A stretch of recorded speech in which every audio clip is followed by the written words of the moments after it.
YouTube. Every day makita ninyo naka-store diha ang atong mga programa kung gusto mo documentation. Daghan lang si Mr. Bert Olier gali, si Engineer Bert Olier, nag-document siya labi na ning atong suhid ning problema sa tubig. Diretso lang mo YouTube Tingog sa Iligan kay of Juki Bunhok na. Thank you very much kining atong banggiitan kaayong mga technician sa amin Iligan, Engineer Judy Bunhok, Judy Itom, Ber Magallanes ug Engineer Felix Talasan. This is now a convergence of mass media and social media. Di ba? Pwede mong mo-comment sa atong mga kuan. Diya sa Ustream, you can comment, you can ask questions on Ustream. Mao ning dinhi atong paningkamutan nga mulambigit kining duha ka mga kuan karon, duha forum sa media kining naandan nga mass media unya. Limitado man gud ang atong kuan space sa mass media, no. Mao nang usahay kon kuan dili ta broadcaster, usahay wa pud tay reach didto di ta katawag, di kitang madunggan. Apan sa social media ang nakaanindot karon how privileged we are nga bisan unsa kayano nato pag naalang tay account sa internet, sa Facebook, di diretso na ta makapadayag sa atong gibati. O atong basahon sa, no? Atong basahon sa ning mga trending karon sa City Waterfalls, kini atong mga nindot kay mga Facebook group sa Iligan, City Waterfalls, Iligan Falls, napay Rebuild Iligan. Pagkanindot ni nga mga kuan. Lain-lain nga panghuna-una ba tirada padayag usahay tirahan pa kita pero lingaw kay ta kay mao na ang demokrasya, di ba? Okay. Si Jack Dasmariñas nag-post, nag-rekomenda sa iyang post sa City Waterfalls. Kasuhan o klasut ang tanan nga mga biktima, grabe naman ang epidemic. Outbreak naman Outbreak naman ang epidemia sa diarrhea nga gitan-aw nato murag tungod sa hugang tubig, tungod sa pagpabaya sa atong mga opisyal sa Iligan ug tanang responsable kontraktor, mga opisyal sa Iligan. Matod pang Jack Dasmariñas, panahon na nga ang katawhan sa Iligan nga nga purhisyo karon mo file og kasut. Nindot pod na ay post pod si na post sa Rebuild Iligan, no? Ang pagpangita ni PO2 PJ Kapangpangan ang sinumbong og dakpuno na karon pinaagi sa warrant of arrest nga gipakanaog sa RTC Branch 4 sa kini ka-assigned police bodyguard ni Mayor Celso Rehencia nga gipasanginlan sa pagpatay sa broadcaster nga si Nanding Sulihon. Niya po si Jess Villarin Quijano. Si Jess Villarin Quijano nag-post resolusyon sa ombudsman. Malipay ani ang atong mga kaniayang administrasyon, lipay sila. Dismissing and granting the motion for reconsideration filed by City Mayor Lawrence Cruz and all of the elected officials of the previous administration for the offense of oppression and violation of anti-graft and corrupt practices gifile sa kanhiayang kaswal sa panahon ni Mayor Franklin Quijano nga wala nila sweldohoy bisan pa man gibinlan og 180 milyones nitong na savings sa panahon ni Quijano. Matod pa sa ombudsman, dismiss na walay nakita natong criminal case. They can file their case, they claim with the commission, I think the National Labor Relations Commission. Boy Altres og just repost ni Jess Villarin Quijano. Generator sa City Hospital 3.7 million ang kantidad. Haskang kuyawan ng generatora ni the most valuable, pinakamahal nga generator sa tibuok kalibutan. Gamay generator 250 kVA 3.7 million astang balay-balay. Mao ni. Pero diri sa ta yawan ng mga mao ni. We will try to converge social media and mass media here para bulo ang atong mga issues. Nindot, salamat kayo sa mga panguna-una sa atong mga higala. City Waterfalls, Iligan Pulse, no? O tanang mga Facebook groups diha. Rebuild Iligan. Good morning, Jessica Murada, Dunay Report. Go ahead. Salamat sa talagang mayong buntag mo kaigsunan na naminaw karon sa siyudad sa Iligan ug advance sa protesta sa tanan. Tanaw ni Sr. San Miguel ug akong adlaw. Ikalipay sa mga sindong survivors sa JME Kapuso. Kung JME Kapuso Village, Mandulog, Iligan, kung siyudad sa Iligan, ang water supply power kagipasigdahan ni Congressman Vicente Barb Belmonte. Ang maong proyekto sa patubig nagambigit sa pagtukod sa water reservoir alang sa maong mga biktima sa sindong na nanimuyo sa maong dapit. Kining maong proyekto maisubat sa sihiran sa mainom na tubig ug maruhay na unya ang ilang pamuyo. Ang maong pundo sa nasangkit na proyekto, gikan sa National Calamity Fund na nakuha o sa paningkamot ni Congressman Vicente Vaz del Monte. Samtang padayon karon ang walay ng ayuda ug tapang ni Congressman Vaz del Monte alang sa makaisunan nato na nabiktima og nasakit sa diarrhea dinhi sa Iligan. Pinakakain sa hospital ug uban pang ang anak karon nag-antos sa ilang mga panimalay ug padayon siyang mitapang o kasangian buhatan alang sa makaisunan sa Iligan. Ang maong kung kining mga proyekto, mga programa, tipik lang kini sa mga proyekto na gihimo ni Congressman Del Monte aron maserbisyuhan gayon kung mapahagad sa ayuan ang tanang katawhan sa Iligan.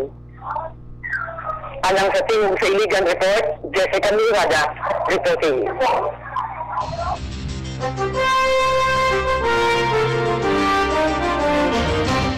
Mohari ang dautan, kung dili mo tingog ang katawhan. Tingog sa Iligan! Tingog sa Iligan! Construction needs to build beautiful buildings and homes. Doors and ceilings, see purlins, roofings, steel trusses, steel deckings, casements, PVC windows and doors. Durable, beautiful, and affordable. At Inshallah Marketing, your satisfaction is our concern. Quality and artistry, Inshallah can guarantee you'll be delighted of the services. At Inshallah Marketing. Inshallah Marketing also offers roof and gutter cleaning service to remove dirt, rust, and algae to extend the life of your roof. It also repair and replace dilapidated roof and gutter and offers repainting job to have your roof a stunning new look. Inshallah Marketing has a team of experts to professionally perform quality job at a very reasonable price with 1-year warranty. You'll be delighted of the services at Inshallah Marketing. Call us now at 223-0533 or 223-5832 or visit us at Bagong Silang Highway, Iligan City. Attorney Ver Kimco, ang Tingog sa Iligan. Tingog sa Iligan! Abutan niyo si Brad Arnold Garbanzos na sayod naman tani nagay sa mga nindot nga advokasya. Ikaw nga advokasya ni Brad Arnold sa tubig sa Iligan, pero unahon sa nato Brad Arnold ang update ha kay di ginato mapugnan kini mga pangutana sa mga tao kumusta na ang tubig mo ning unahon nato gamay si Engineer Christine Urbi, sunod nato si Doktora Anita Saluma, kumusta og si Doktora Caniberal. Bahala gamay-gamay na mo abot ra gyud ang panahon. Kabalo man gud maghulat dili man ipod, di man isputon si Brad Arnold, di man pareha ni councilor mo suko dayon ingam siya. Wa problema na Brad, hulat lang ko. Biliban ako ni councilor. Dali sayo di bitaw. Pero salamat kay councilor. Salamat kaayo Mr. Arnold Garbanzos. Hulat lang Brad ha, gamay lang. Nahon ta lang gining informasyon Brad kay alu sa mga tawo karon kay murag walay gihimo. Kagahapon di ay miadto ko sa site. Miadto ko alas 5:30 I was there about 5:15 to 5:30 in the afternoon. Gilangaw man ang site. I was thinking nagtrabaho ng contractor, kaya naa naman kuno ang contractor ingon si Engineer Christine Urbe. Bisag pulis pa nagbantay. Lalo usa dito ka tao nga nagsudong taon nga murag kahilakon ka sudong sa daplin ko bay. Musta man trabaho dia sa matay dawa mo gitao diri. Usa ni kalakihan ay asa naman ni contractor paita in taon ang dakbayan sa Iligan. Ang dagmaban sa Iligan in town naghulat mo ra may gihimong atong mga opisyal karon. Ang sangguniang panglungsod kumusta man usab? Sila ra ba ni kinabag-an ra ba ni dominar sangguniang panglungsod tipik ni sa Cruz administration o gipangunahan gipangunahan kada tunili dalisay nga nakigyambigit aning kontraktura. Wala mo deliver og baptism machine based on the obligation of the contract. Wala gikabot sa nalipuga, gi-issuehan nilang certificate of completion, kabuutan gyud kaayo sa kontraktor ning atong mga kaliyaing opisyal. Sama po ning atong sanggunian karon, gipatawag si Christine Urbi, gipatawag si Damian Royce, pero wala gipatawag ang kontraktor. Nga wala pa man dai certificate of acceptance, trabaho mas kontraktor.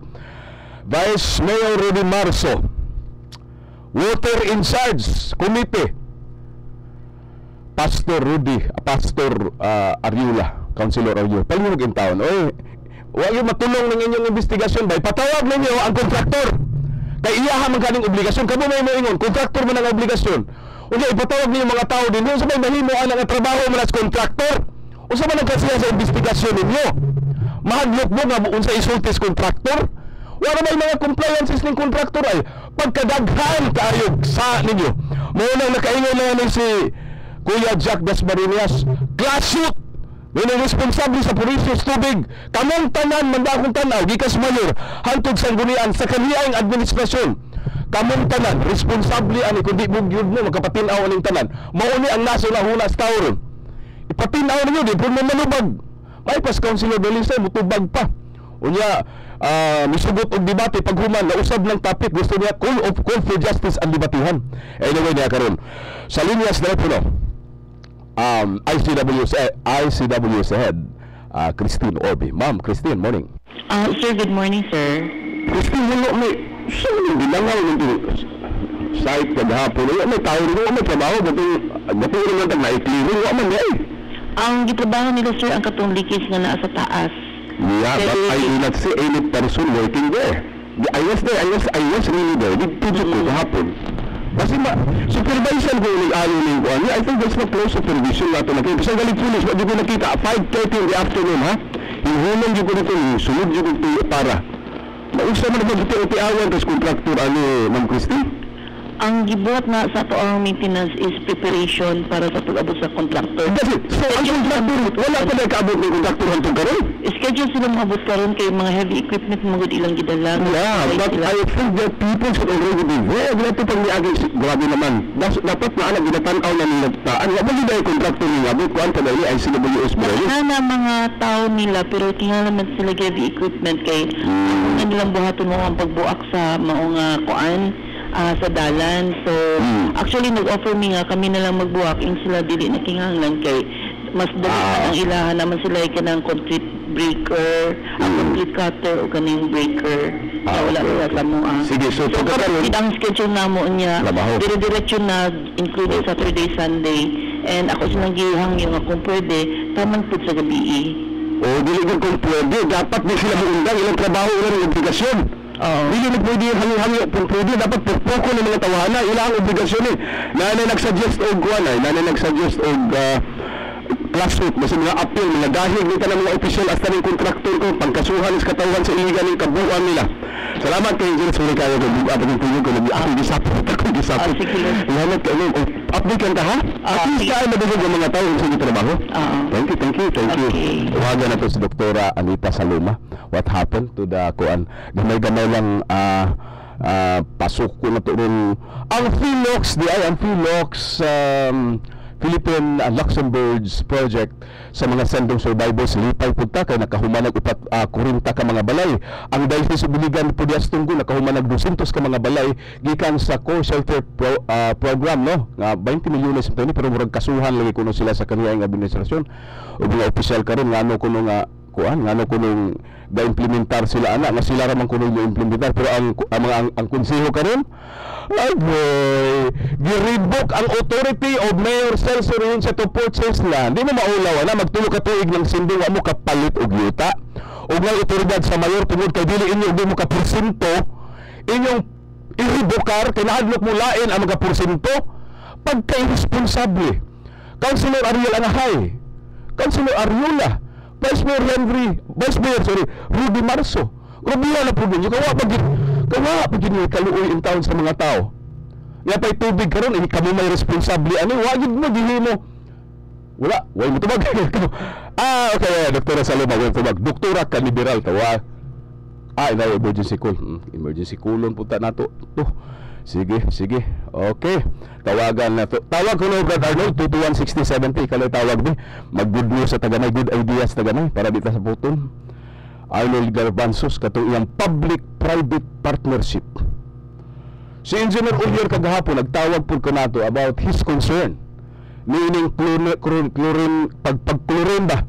ingon sa dapat ang usas problema anong proyekto hagin pag-chlorine kay dapat ang chlorine kuno commensurate na with the volume of water. Dapat na ang dunay mekanismo ana nga dili kay masubrahan na makadaot ang mga tilapia sa dakong pispan ni Vice Cesar Padilla. Sus na nga matay tanan. As kaluuya tong chlorine. Daghan jud kay damage aning anong itabuan ni mo nang bantay lang gid mo aning class suit ba wala tayo ang straight to the point. Kinahanglan na ba ang state of calamity sa Iligan? Mo ni atong gisuggest the other day sa atong tulumanon. There is a need for the declaration of state of calamity sa atong tanaw based on Republic Act 10121. Dapat Mayor Celso Regencia please convene the city of Iligan disaster Risk Reduction and Management Council. I-convene na Mayor, in order to determine whether there's a need to declare a state of calamity para maggamit ato ang pundo ug makatutok ang kagamahanan ni kini murag walay gihimong gobyerno aning lokal.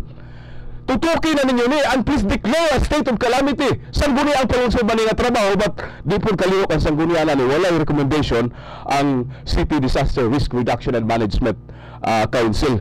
Tiyaw mo na libo kalibo maggatusan kapila na kagatus ka kung i-count nato ni sa mga wala magpa-hospital sa hospital ang daan hapot na hapit natin maglibo.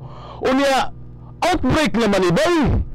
Unya ka mo mga opisyal sa Iligan sa banyo gihimo pagtanga lang gyud mo diha por biday pagsulti mo ba pagsulti mo og dili mo kabalo og di mo maluoy panglib lang mo gamay di mo resign lib lang mo gamay kay manawag mo sa JLG nga mao sa national government lib lang mo be dili mo resign kay labi atay sabot sa mga taw-taman mo 2016 ayaw hay gud ninyo resign mo lib lang mo gamay para makalihok ang katawhan makalihok ang national government kay mo gamay nahimo ani Purbida Brad Arnold Garbanzo. So ang atong heart atong relax gamay ni ay maayong ideya si Brad Arnold. Brad Arnold, morning. Hello, Attorney, magbuntag. Yes, Brad. May Iligan tanan.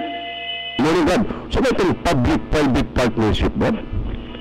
Actually, Attorney, ang public-private partnership, isa na siya sa flagship program ni President Pinoy. Ang purpose ani is para makatabang ang private sector sa mga problema sa local government, no? The purpose of PPP is to convert kini mga cost centers nato into profit centers. By the way, Attorney, feedback ang kwan? The feedback. Inayag gamay. Reduce na ko gamay ang kwan. Arnold Garbanzos. Maayong idea ni atong tan-awon. Okay. Wagan nato sim Hello? Yeah, go ahead, Brad. So, sorry kayo for that, no? Anyway, basta the purpose of PPP is to convert our cost centers into profit centers, Attorney. Instead nga gastuhan sa gobyerno kada tuig ang atong mga line agencies, it will be the private sector who will do it. Yes. The people will save, bali na savings ang katawhan. So walay gasto Walay gasto ang syudad. Actually, if you budget 100 million for the hospital every year, kanang 100 million savings na siya sa city government. Brad, na grupo anda mo shoulder on the private sector?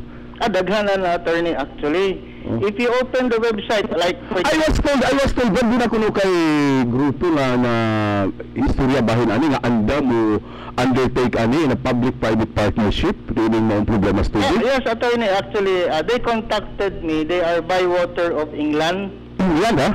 Unsa may ilang proposal, Brad? Basically, PPP arrangement lang, Attorney. So unsa man ito inyo? Speaker ko na kanang PPP nga ilang i-propose specifically. Professionalize nila bali ang atong waterworks system. The property will still be owned by the government. Dili paliton sa Bywater. But the management of, let us say, the waterworks will now be under Bywater. Okay? So what will happen? Unsa may mahitabo? Number one, let us say, for example, if the city budgets 50 million every year for ICWS, dili na mo gasto ang syudad. Number two, kung na may utang ang syudad, ang Bywater na mo bayad ana. So meaning, katong 495 million na to, Bywater will assume the responsibility. Dili na siya bayran bali sa city government ng 495. Okay. Now, one thing that I would like to stress, Attorney, siyempre concern man ta sa water system. Yes. But many people forget. Now, may gani ron kay daghan man gyud hospitalized. One of the partner ni pirmi kining tubig o kining sanitation. Okay, so if you are let's Lisod say kung karon ang kabaturan ba ug walay sakit na kasinatian, it takes an outbreak of diarrhea, it takes total loss of water supply for the people to understand to know the truth. Yes, attorney. So, like for example, like Iligan, we are required by the government to put up a sewerage treatment plant. If you are a first-class city, by law, you are required by DPWH to put up a sewerage treatment plant. Ang pangutana karon, can the city afford to have a sewerage treatment plant? Okay. Putting up a sewerage treatment plant is very expensive. It is times 3 the water system. If your water system is 495, ang imong STP or sewerage treatment plant is times 3. Now, can the city afford to make another loan of 1.5 billion on top of the 495? Okay? So, Bywater is offering, sila mo put up sa sewerage treatment plant. Kaya expertise man na nila. Yes. No? So, basically, ang akong role ni attorney, actually, I do not know Bywater from Adam. Ang ako magunghilig sa Facebook, ibaligyan ako pirming Iligan, unsay official sa Iligan, gidakop na nila. No ba? Gidakop na nila. So they came here as So, unsa ba pag ani diri na nalaban nimo sila sa mga opisyal? Kada sa to? last year pa man ato. Riyan siya administration na to? Oh, na-meet nila si Mayor Hensha, na-meet nila si Unsa may response ani ni Mayor Hensha ug sa mga opisyal? In fairness to all our city government officials, they were very positive. Okay, nakita sayang wala man taon ni atong panahon nga patang kautang og almost 500 million. Well, karon pa man po gidusog gid kay ni Pinoy ni PPP, no? Bitaw as a matter of fact, ang atong BOT wala mo tayo panahon gud. Lagi lang ba installment pa nito nindot na panguna. I will not I'm proactive. I am proactive, no? I mean, this is to Salamat kayo. Okay? Salamat kayo, Brad. Ating installment po kusaw gamay ra magitag panahon. Paabutan niyo straight to the point. Angay na bang magdeklara ng state of calamity ang dakbayan sa Iligan. Next, attorney, good morning. Nga naman si Maray Pagman gipile ni Mayor Hensha, klaro naman ito mga ebidensya adto. Nako ni host trading sa mula ni wag gipile o wag gipang file ang kaso. Nako ni sabot-sabot sa sanggunian. Ambot lang, ubalo na. Taas kayo ni Manggod, hapit naman ta wala naman tayo panahon, no?